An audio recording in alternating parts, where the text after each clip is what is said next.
আমার ডেইলি পড়াশোনা করার নমুনা। তোর এখন আমার পড়তে একটুও ভালো লাগছে না। দুপুরে স্নান করে খেয়ে দিয়ে উঠে আমি মন দিয়ে পড়বো। এখন আমি উঠে পড়ি। দুপুরে এখন তো এইমাত্র ভাত খেয়ে উঠলাম, খুব ঘুম পাচ্ছে। এখন আর পড়তে একটুও ভালো লাগছে না। বিকেলবেলা আমি ঘুম থেকে উঠে তাড়াতাড়ি পড়তে বসে পড়বো। বিকেলে এখন ভালোই লাগছে না।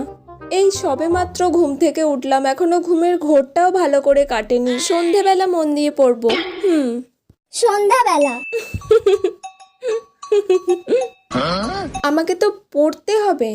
তোর এখনো অনেক টাইম আছে। রাত্রিবেলা আমি রাত জেগে জেগে সব পড়া করে নেবো। এখন একটু ফোনটা নিয়ে ঘাঁটি। রাতে ও আমার তো কি ঘুম পাচ্ছে। আজকে থাক, কাল পড়বো।